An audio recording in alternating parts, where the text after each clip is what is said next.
Afternoon, everyone. Welcome to another edition of Beyond the Stage. Today we'll be talking about elevating holiday productions with BlackTrax, hence the festive sweater. Um, we know that it's if you ever tried to tech a show when rehearsals are tight, cues are stacking up, and performers are moving that faster than programming timelines. You know exactly how real the pressure is. Today's webinar is about removing stress by designing smarter systems, specifically how real-time tracking can give you flexibility when time is working against you. Hey everyone, hello. Thanks for joining us today. I'm Peter Bowman from the BlackTrax sales team. I'm excited to be joined today by lighting designer Reece McKillip, who's going to walk us through a real-world example. How does Trinity Fellowship Church in Amarillo, Texas, use BlackTrax to stay ahead of high-pressure holiday productions?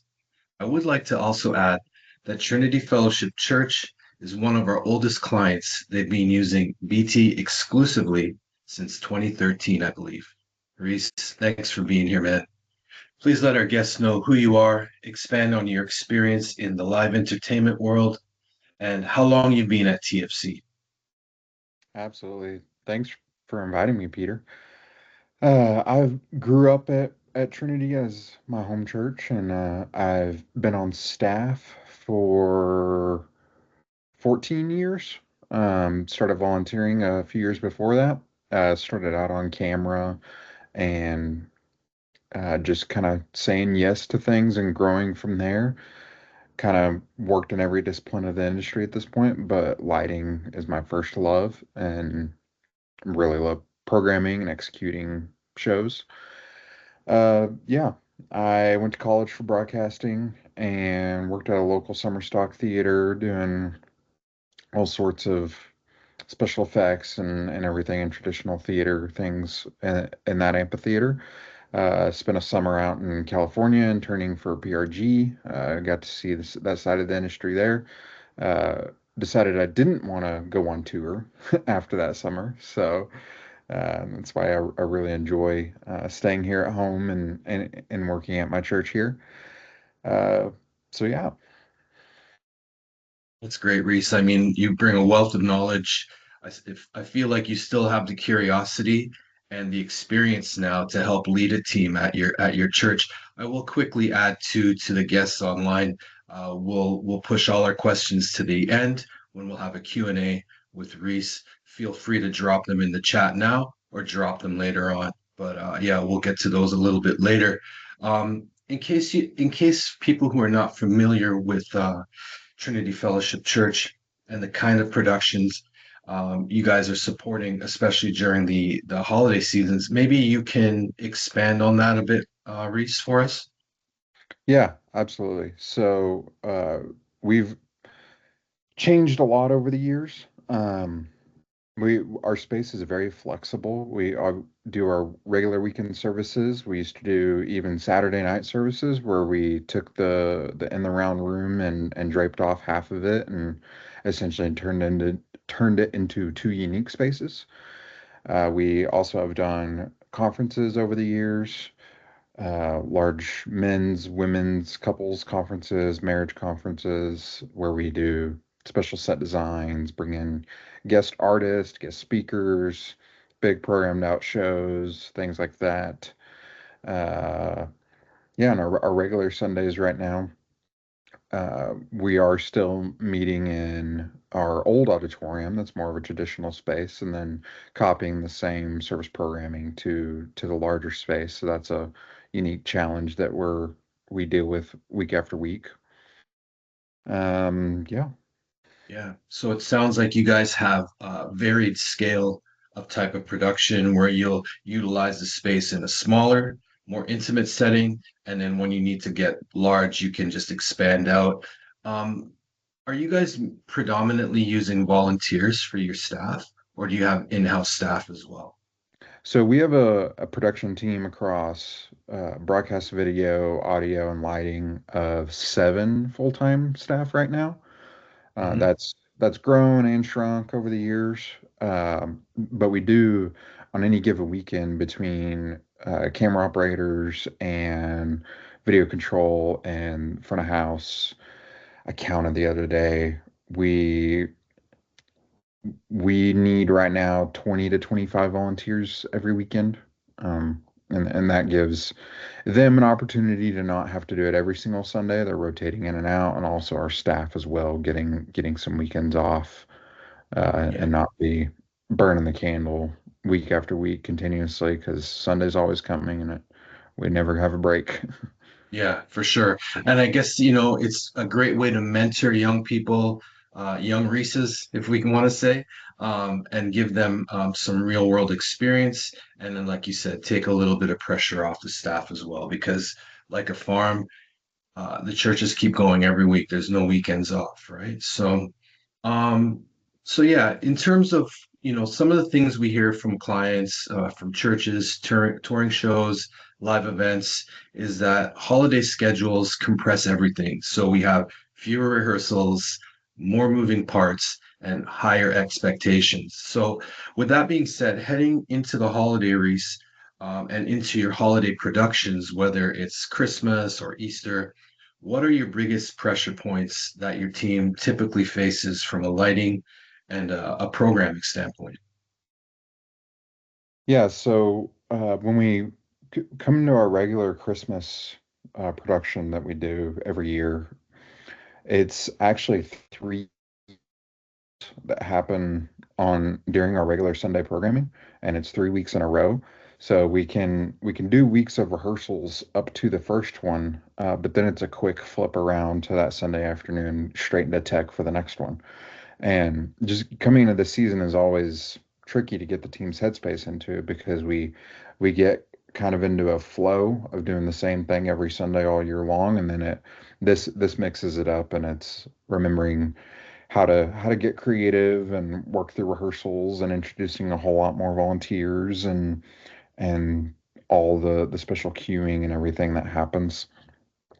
But it's pretty fun. We get Yeah, excited about it, and we like looking forward to this time of the year and just grinding out and bringing our for sure. family part of it and everything. Yeah, it's a festive time. It also, I mean, it probably also lets you stretch out a little bit creatively as well as a lighting designer. It's not your cut and paste. You're doing something new maybe every year. You guys are trying to raise the bar. But yeah, so I could see how that could be nerve-wracking, but also create from a creative standpoint, uh, fulfilling. One of the things we also stress with our clients, especially in pre-production, is the buy-in from costume and being integrated with them because it's twofold. This allows the costuming team to be heard, and it also allows them to see how we can place the stringers so we're not affecting any sort of creative vision on their part. How do you guys approach your stringer placement? Yeah, this is something that's really exciting to me, and I love to spend a lot of time on. And thankfully, since we do the same, pretty much the same script every year and kind of use some of the same costumes, we get to start pretty early in October, September, um, and working with our costumers and cast has been really great over the years of developing different stringer options for us to keep making it even better. And so our costumers start working with us pretty early, and they've gotten to the point where we now are able to sew in cable paths along the seams of all the costumes so that we can have just the end of the stringer sticking out where it needs to be. And if it's a white costume, we can get a white tip on that stringer. If it's a darker costume, we can get a black tip on that stringer. And it works really well. And even now that we're able to get custom cable lengths for these stringers, that allows the pack on their back to not be so bulky. Originally, when we were brand new to it in 2013, we had pockets where we were just kind of trying to pack them the way we would a normal belt pack on somebody with a suit jacket on a normal Sunday, and it ended up with a mess of cables rolled up in there next to their mic pack, just a huge bulging massive tech. And that's gotten really optimized over the years, and we've even kind of pushed the boundaries of what cast would say is advisable, and Mhm. have proven that the the infrared sensors can even pick the stringers up through most costumes. So on some costumes and even hair, we intentionally hide it under the costume, and we can do a quick verification with our phone camera. We'll pick up the infrared from the stringer really well, and if our phone can see it through the costume, that means the BlackTrax sensors can, and it works really well. Yeah, that's some pro tips you're giving us, Reese. I will say that, and this is great. You've seen the evolution of the system from the beginning to where we're at now. And a lot of that development is directly a result of client feedback, such as yourself. So, shout out to the production development team for always listening to our clients. One thing I will add too is last year we did a job in with the Royal Shakespeare Company, and one of the things we worked on was putting a sheer fabric over the beacon to sort of camouflage it a bit more. So similar to what you were saying with the hair and doing other things, there's slight ways you can work on camouflaging it so that it doesn't impact the costume designer's vision, but also doesn't impact the tracking of the system. And with that, that's a pretty good segue into how BlackTrax fits into your production stack. What I'll do here is just give a very brief, quick top-down view of Cast as a company, our products, and how we're integrating into various shows. So essentially, Cast has two main products. We have WYSIWYG, which is our lighting pre-visualization tool. It allows you to design your productions in advancement of their deployment. And we have BlackTrax, our real-time tracking technology, which allows you to automate the movement of lighting fixtures, audio objects, PTZ cameras, and media content, and so much more. So here we have a quick timeline of Cast as a company. We recently celebrated our 31st anniversary. That's 31 years of providing award-winning solutions for our clients. We were founded in 1994. In 1995, WYSIWYG was created. It was created to solve the weaknesses of paper plotting being used in lighting productions. In 2010, BlackTrax, which we're talking about, it was released and it was built to solve a critical need. How do I accurately and reliably follow talent across the stage with lighting? At the time, follow spotting wasn't a solution, but it came with a host of problems. And as BlackTrax sort of solved enough of those problems, it has now evolved to take on many more use cases. And in 2024, Converge was released, a complementary software to BlackTrax, which allows us to control your PTZ cameras, which is which a lot of houses of worship use for streaming or just to record their worship service. So let's have a quick look at WIG. WYSIWYG is an acronym. It's what you see is what you get. And then it's very the name kind of suits what you're going to get with this. It's an all-in-one application that can help the lighting designer along their way on any of their projects. It allows you to do patching, design pitching, production paperwork, all the way to connecting to a console or server for visualization. WIG is also known for its realistic render engine. So as you see here, the two images above were are renders out of WIG, and the two images below are actual photography from the event. So the pictures sort of speak for themselves in terms of that. So BlackTrax, how does it work? Essentially, BlackTrax is a collection of sensors and beacons. Here we see one of our sensors. It's about the size and weight of a GoPro camera, so very lightweight. We will take these cameras and position them around the perimeter of your stage. The size of the stage is going to dictate how many of these cameras we need. Once we have the cameras in place, they're going to be looking for an LED that's pulsing at a unique rate. And we can think of these unique rates as IDs or addresses. So once we're able to see these unique IDs, it's going to allow us to differentiate between performer one, two, three, etc. it can also allow us to differentiate between the positioning of the stringer on the body. Let's take a look at our trackables. This is an overview of the various type of trackables that we use. And how I usually break it down is the type of performance is going to dictate which one of these options we use. Now, if it's a talking head, we might just use a mini beacon in a mic flag or a mini beacon wave, clipping it to a lapel. If we're using more dynamic movements, like a circus performer or someone at a high speed, we'd probably use a Beacon 2.0 where we could put multiple stringers on the body so that we can track that person through space.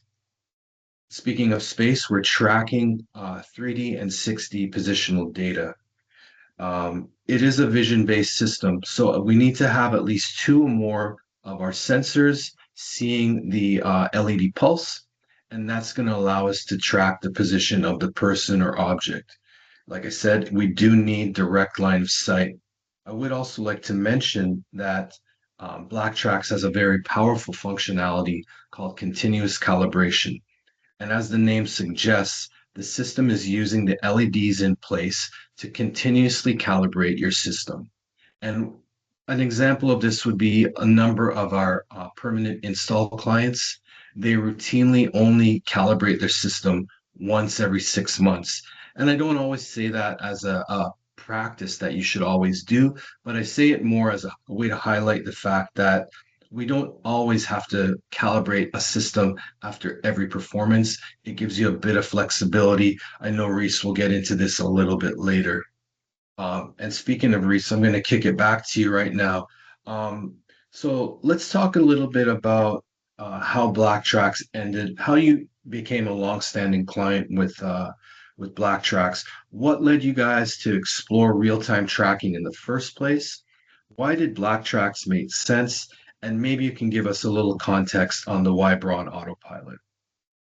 Yeah, for sure.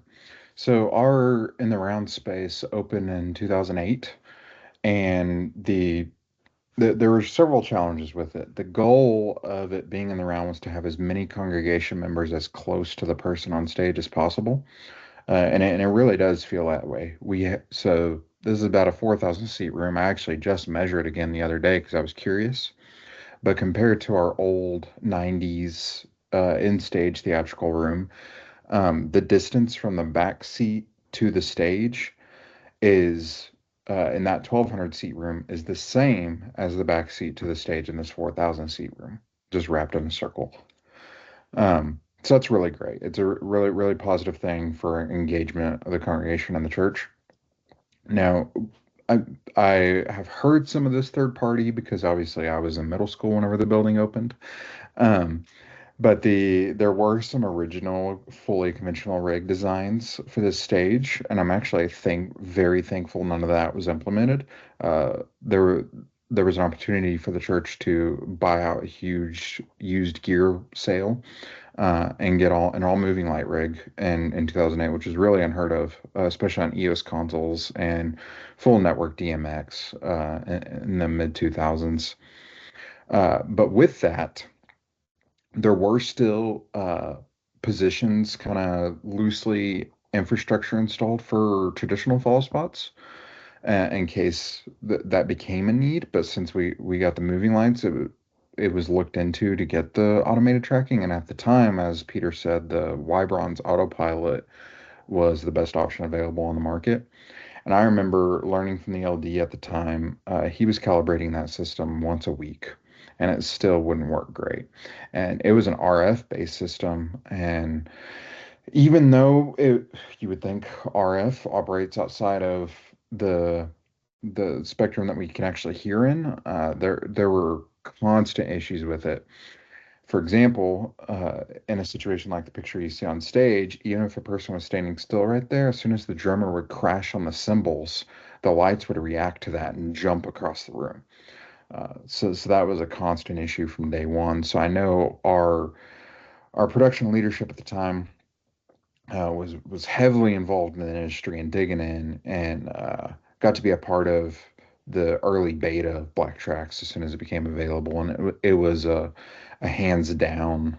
We needed to get it as soon as it was an option to get off autopilot. But I forgot to mention, because all the seats are so close to the stage, and unlike an end stage setup where we might make a wash for somebody to walk stage left and stage right, the our team wants the ability to walk anywhere on the circle. They don't even they won't even pick the outside of the circle and just to walk around it. They want to be able to turn 180 and walk straight across.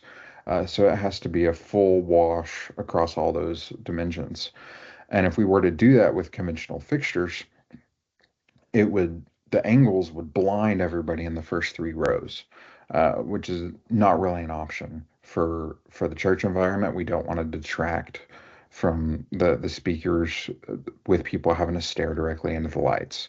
So tracking them with automated fall spots allows, maybe just the few people the speaker is currently standing in front of might be getting hit by his backlight. We've done a few other things to mitigate that over the years, but as soon as he moves, it's gone. So it's very Yeah. temporary distractions. The person is physically blocking the light from them, all those kinds of things. And it's a really, really nice setup. And Yeah. BlackTrack It handles that. sounds like you've fully embraced automation, which just makes your life easier. It gives you some flexibility for your pastor and your performers. Mhm. Um, Also, just to touch on this, you don't want to be distracting your performers or especially your pastor with the technology, whether it's uh, taking control, like if the lights are going out of whack, or you mentioned before about the high pitched buzzing that they were hearing in another system. So those things too, you want to make sure you want to take that off of the plate and not have any distractions for your performers so that they can do what they're going to do. In terms of consistency, I know you have a number of different performances going on throughout the year, as well as Sunday worship and maybe Bible class. Are you seeing a consistency across these multiple services with BlackTrax? Does that sort of give you that peace of mind? Yeah, absolutely. When we've divided the room on a Saturday night and then taken the drape down and been full open for Sunday morning, we don't even have to change any programming or calibration or show file or anything. All that was different for Saturday is we had two additional upstage cameras for where the curtain would be blocking the cameras that were then on in the backstage part of the room. And those cameras remain part of our full calibration, whether it's Sunday or Saturday, and we never had to touch it. Um, all we had to do was change the chapter assignments and programming for what lights were following what pack. And even when we've hosted multi-day conferences with a dozen different speakers, it's just a matter of having that relational aspect of being in the green room with the guest, and as audio's putting their face mic on, just clipping another pack to their belt and clipping the stringer to their collar and off to the races. And it's like they're speaking on our stage every Sunday, because we can get to know our speaking pastors and our musicians and kind of know how they're going to use the stage. But it's always unpredictable with a guest if they're gonna, want to jump on the floor and walk around the edge of the stage, or stand in one spot at the podium, or just walk back and forth 180 straight across the whole time. But we don't have to worry about it. We don't have to think about it. We Yeah. really don't even have to pay attention when Black Tracks is just handling it. Yeah, they're doing some, it's doing some of the heavy lift for you. It's giving you peace of mind. It sounds like anyone you're managing, volunteers and in-house staff, having that system in place where it's the cues are already set. It probably takes a little pressure off of your team to be perfect in execution every time. And then in turn, that's going to take some pressure off you as the lighting designer. Um, so this kind of segues into this. One of the biggest promises of tracking is consistency, especially when performers don't always land where they're supposed to, right, as you've rehearsed it. So maybe you can Reece, walk us through how BlackTrax helps keep performers properly lit, even when they miss marks or adjust movements in real time. Yeah. So our worship team and our speaking pastors and everybody that's on stage has actually never, they may not even know what a spike mark is. They've never had a reason Wow. to hit a specific mark. One of the things that we constantly utilize every Sunday is because we don't have a backstage, we have an understage, and the drums and the keyboard are on these lifts that we're able to roll the keys this song leader is on onto that lift and put all the guitars and guitar stands on there and drop them and have a clean stage for the sermon. And then they come back up after the sermon. And so they're placing their own mic stands and instruments. So we may be able to open service from rehearsal with them properly set, but he could roll 4 feet to the right when he comes back up, which is absolutely not a problem. And you can tell I've still got a real saturated color wash around him while he's lit. I'm not lighting that full 4 foot area for him to move around in because the tracking will just follow him. Yeah, it gives them some fluidity. That's what we find with a lot of our theater clients. It gives the performer or pastor fluidity of movement where they're not necessarily thinking in their head, I gotta hit this mark, I gotta hit this mark. They can just perform or preach without any sort of irritating thoughts about what else they have to do. I know you're not necessarily tracking pastors a lot, but what is there has their experience been? I know we talked about them sitting in the front row. Maybe you could just touch on that a little bit. Yeah, so one of the biggest things, since it's been a part of their routine from day one, it's just as normal as putting a mic pack on for them. But they've been really appreciative again of the development of the packs over the years and how they've gotten smaller with the mini beacon waves, and are also really excited about Beacon 2.0. We haven't had a chance to invest in that yet, but we're really excited about it being an option. Hmm. And they really appreciate. Oftentimes, there may be a common audience member understanding of like, oh, if we're close to the stage, like the lights are going to be in our eyes, or it's going to be the sound system's going to be louder. But our speaking staff and our leadership team, even though they're always the ones sitting in the front row, they're able to trust that that experience there is the same as the experience on the back row.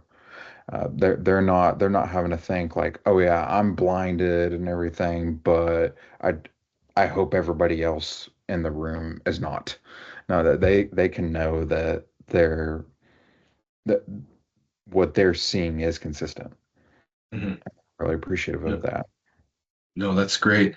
Um, I think I know the answer to this, but are you using BT in multiple spaces within your church, or are you just sort of carving out smaller or larger spaces in the round?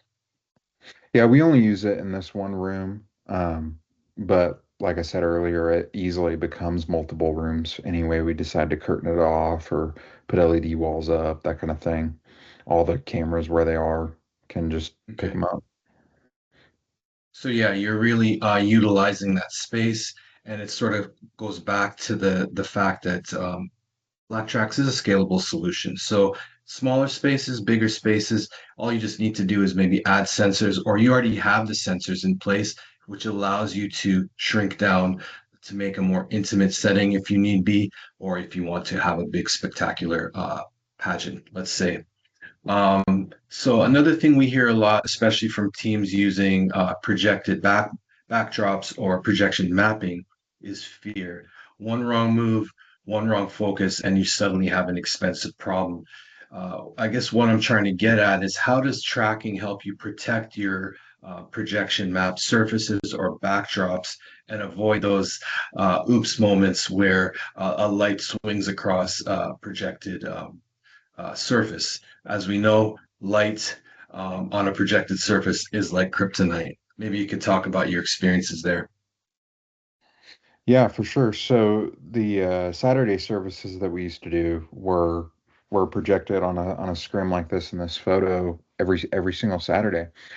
And as opposed to having a normal front stage wash where if we have to either follow spot or light that wash for people to go upstage, starts to kill that backdrop. um, we can pick movers that are far stage left, far stage right, and we can know they can be precisely focused to look like traditional front lighting. I know you can see a little bit of a shadow on this actress's chin, but this was a Christmas production that was lit more dramatically on purpose. So no matter how close she got to that backdrop, there actually weren't spots from the front at all. They were following her from the sides. They were missing the angles of the backdrop, and it just worked seamlessly. And honestly, I'm not sure from my experience of running manual fall spots, that would have even taken more and more hours of tech rehearsals to coach and cue uh, manned operated fall spots, especially volunteers, is what they would have to be. Yeah. I mean, this kind of cues me to talk a little bit about zoning because one of the ways we can mitigate any issues with having lights cross a surface is by using what we call zones.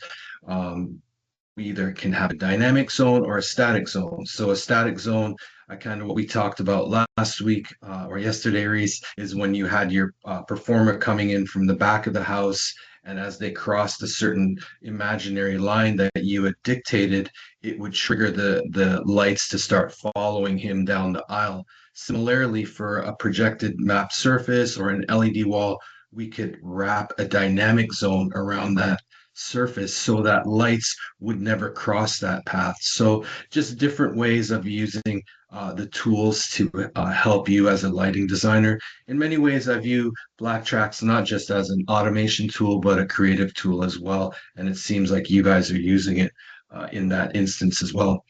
Um, so let's touch on a little thing, important piece during the holiday season, and it's called time.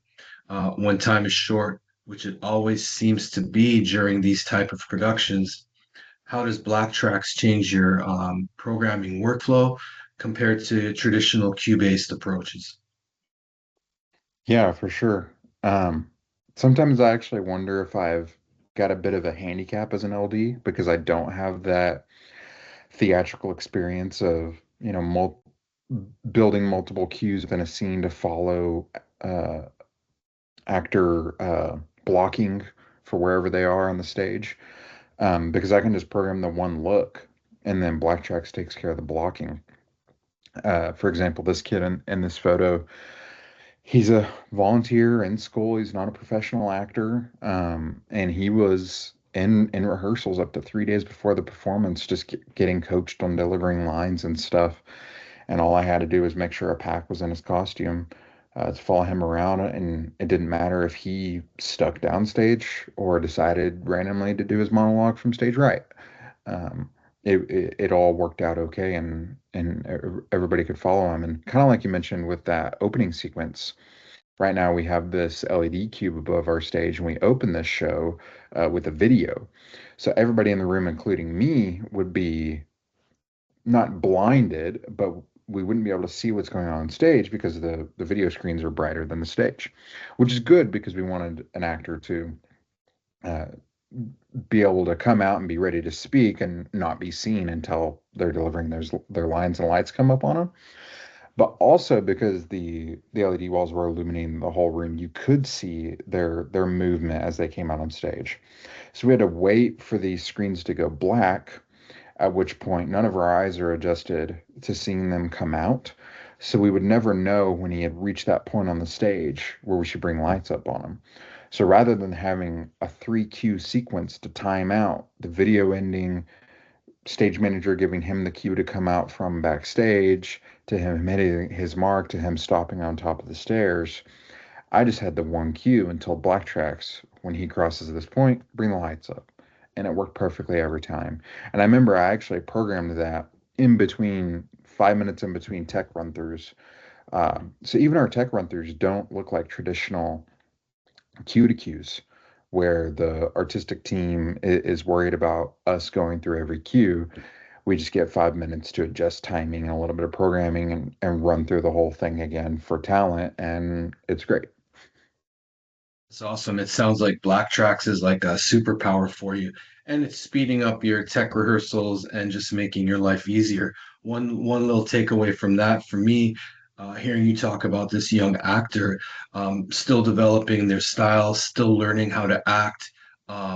This takes a little bit of pressure off him as well, because now he can be a little more fluid and not have to worry about hitting a mark on the ground.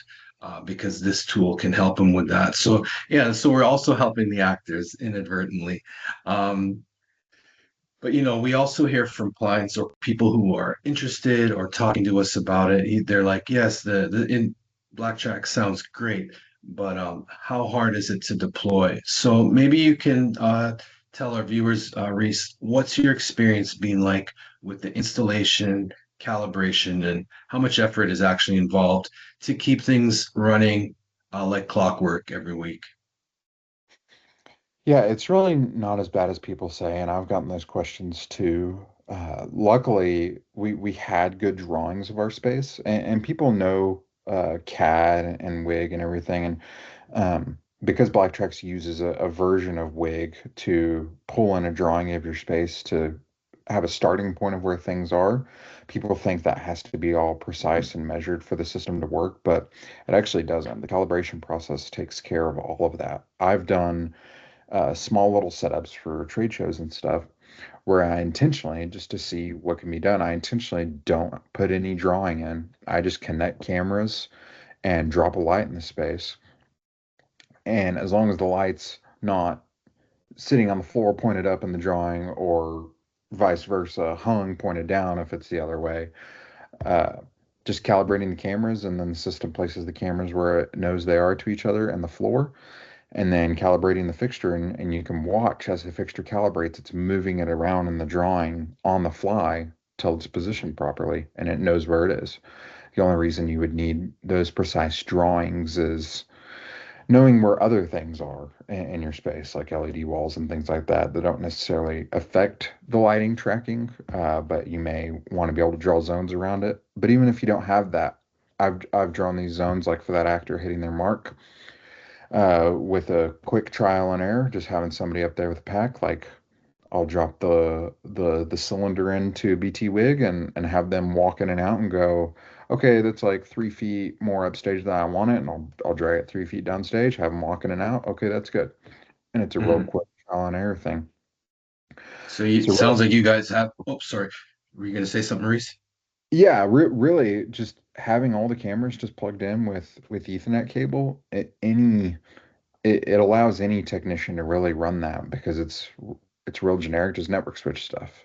Things we're all trained in these days. Yeah. And the wanding calibration process takes 5 minutes. Really, it's about how long it takes just to walk around your venue. Mhm. It depends on how large your space is. It's not really about black tracks. It's just moving those legs. Got you. It sounds like you guys have it locked in. Obviously, you've been using it for a long time, but you've seen the evolution and you have it in a place where it's like your car or any technology that you have, you kind of know how to work with the idiosyncrasies and you have it set up for yourself. Are y'all leveraging continuous calibration with the system? Yeah, we are. And it's interesting when continuous calibration first became a thing, I didn't even realize it was on until I learned about it and I looked and I was like, oh, hey, it's on and we don't have to recalibrate. Really, the only times we actually have to recalibrate, like I've only recalibrated once this year, and that's because this year we swapped all of our key light fixtures and moved a lot of our trussing and changed the balance of things. So the cameras moved. And it's like we physically had to move them, so of course they need to be recalibrated. And our roof actually, we see this with our projectors on our IMAG screens. If it's a real windy day out here in West Texas, because if you don't know anything about the geography of where we are, we're actually the windiest city in the country.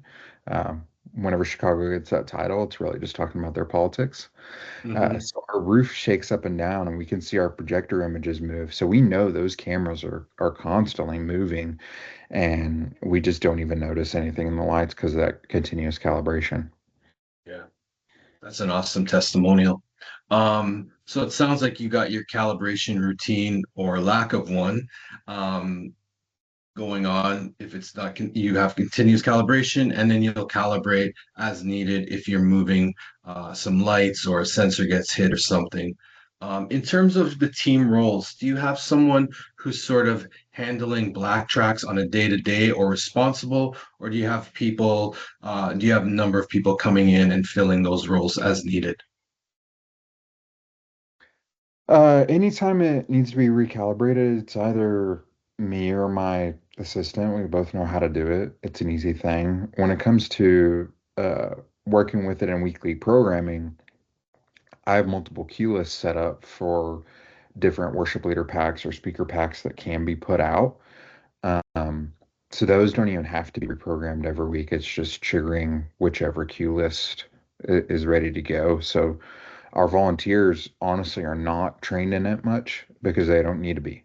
The only thing I've recently started training really doesn't have much to do with the technical aspect of the system. It's the relational workflow of making sure they know how to work with the talent on stage and are comfortable with the little bit of allowing them to the talent to put the pack on their belt, making sure the stringers clipped properly on their clothing, just kind of that bedside manner is really that Sure. all that has to be trained. And we all know production teams can attract an awkward kind of personality, so we make sure we're developing people personally too to be able to work with our stage talent. Yeah, for sure. As a leader and manager of people, you have to figure out who's going to fit into what slot and what's going to work best for you. I will add, because we've been talking about, the church and how long you've been a client. One of the things we hear from prospective clients or people reaching out to us is the return on investment. That's always a hot topic. And as we could see with you guys, you're still using some of the original components that you started with, which is a testimonial to the longevity of the equipment and also a testimony to how you guys take care of it and work with the system. Um, so you're using this pretty much the same set of equipment you had. Obviously, you've added some stringers along the way. Um, how do you feel? How's the system working for you on a day-to-day, Reese? Yeah, it works really well. And honestly, we leave our server on 24/7 and I might power cycle it twice a year. Mhm. And kind of covers that because of that, we have replaced our server once, just a couple of years ago. So the original server worked for over 10 years. And even then it wasn't completely dead. It was just kind of showing signs of slowing down, needed restarted more normal computer stuff. You'll never get around that. But our original sensors are still acting great, and it's real funny hearing a lot of the maybe the newer techs at Cast that I may talk to might go, oh, the resolution of those original sensors is so low. Like we don't know how you're throwing them 75 feet because the actual pixel size, which is how the sensor can keep track of the beacon moving from one pixel to the other at our throw distance in our size of room becomes inches. That Mhm. those pixels are so big, but the tracking is still precise and it's still reactive. It doesn't lag behind people and things like that. So there hasn't really been a reason for us to get the new sensors. And that's one of the fun things of I actually was able to use a demo kit of the new sensors for a while, and that's when I tried placing the beacons under costumes and everything, and it worked really well with those. And I was like, well, I'm going to try it with my old ones anyways, and it worked with the old ones too. Oh, awesome. Yeah, I mean, that's great as a salesperson. Yeah, I'd love to see you buy more, but it's also a testimonial, and it's great to be able to hear that people are going to get longevity out of this investment. So with that, Reese, let's bring it back home to the audience. Um, I know we're kind of late in the game to prepare for Christmas productions because they've already come and gone or will be this week. Easter's around the corner. And I guess people are starting to plan. What advice would you give a church LD who's considering tracking or even just trying to reduce stress through smarter systems? Yeah, I would just kind of say to not be worried about whether it's additional programming you're worried about or the calibration and setup of it. Especially if you purchase a system, CAST is really great about creating those CAD drawings of your space for you, and even coming down for the install, making sure it's set up and programmed. And really, like, with one afternoon of training, you'll be able to maintain the system yourself if with pretty much any base level of technical knowledge. That's great. Um, so, I'm going to kick this over to our guests now. Feel free to leave a question in the chat and we have Reese answer it. I'll give you a few seconds here to formulate questions and then we can get Reese answering them for you.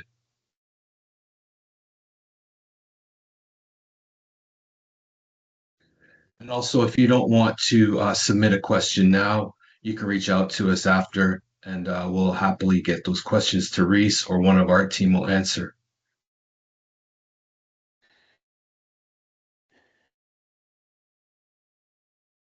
Well, I guess we don't have any questions, Reese. So, like a Christmas gift, I'm gonna wrap this up right now. I know that was a bad joke, but thank you for joining us at our latest installment of Beyond the Stage. I'd like to thank my man Reese over here for stopping by and sharing some real practical insight. If you'd like to learn more about BlackTrax and how we support high pressure productions, our team will happily answer any questions you have. And before signing off, I'd like to wish you all a happy holiday and a prosperous and healthy 2026. We'll catch you next year. Bye, guys. See you, Reese.